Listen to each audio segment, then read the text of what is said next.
एक राजा था, उसके अस्तबल में बहुत सारे घोड़े थे, लेकिन उन सभी में से एक घोड़ा ऐसे भी था जो सभी घोड़ों से ज़्यादा शक्तिशाली और युद्ध कौशल में निपुण था।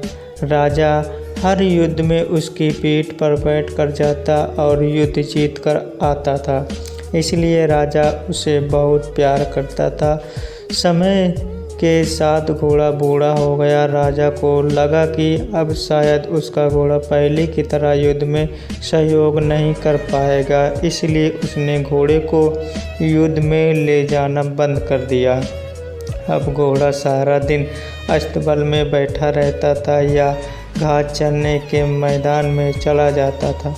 एक दिन घोड़ा कहीं दूर निकल गया और रास्ते में आते समय एक नदी मिली। नदी में कीचड़ था। घोड़े को लगा कि वह आसानी से नदी पार कर लेगा, किंतु जैसे ही उसने नदी पार करने का प्रयास किया, वह कीचड़ में फंस गया। घोड़ा जितना कीचड़ से बाहर आने का प्रयास करता, वह उतना ही उसमें फंसता जा रहा था। अपने आप को मुसीबत में देखकर घोड़ा जोर जोर से हिनहिनाने लगा। घोड़ों की हिनहिनाने की आवाज़ सुनकर रास्ते से जा रहे राहगीर इकट्ठा हो गए।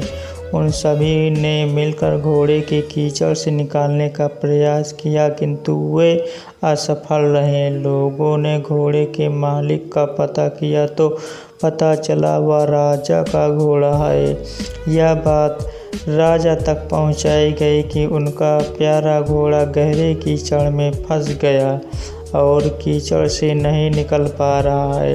राजा अपने सैनिकों के साथ घटना स्थल पर पहुंचा और घोड़े को निकालने का प्रयास करने लगा, किंतु उन्हें भी सफलता नहीं मिली।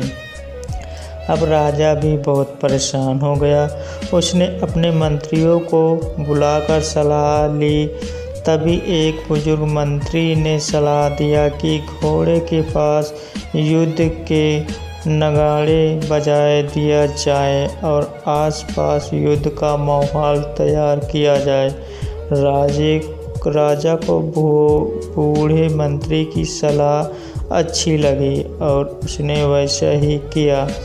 जैसे ही नगाड़े बजे, तलवारें और ढोलों की आवाज़ें गूंजी, वैसे ही बूढ़े घोड़े में मानो फिर से जवानी आ गई और मानो उसकी नसों में खून का संचार कई गुना बढ़ गया हो। वह धीरे धीरे उठ खड़ा हुआ और जोर से हिनहिनाते हुए चमत्कारी रूप से एक झटके में कीचड़ से बाहर आ गया।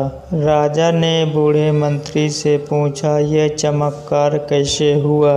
मंत्री ने उत्तर दिया, ये घोड़ा बूढ़ा जरूर हो गया है, लेकिन जब इससे काम नहीं लिया गया तो इसके अंदर का उत्साह और आत्मविश्वास खत्म हो गया था, और या फिर से वही माहौल मिल गया तो उसमें उत्साह का संचार हुआ और ताकत लौट आई। राजा को भी सारी बात समझ में आ गई और उसने अपने वीर घोड़े को फिर से काम पर रख लिया। शिक्षा।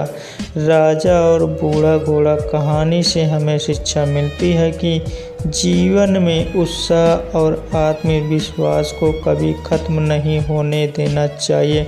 अगर वीडियो पसंद आ गई है तो वीडियो को लाइक कर दें और चैनल को सब्सक्राइब कर लीजिए। जय हिंद।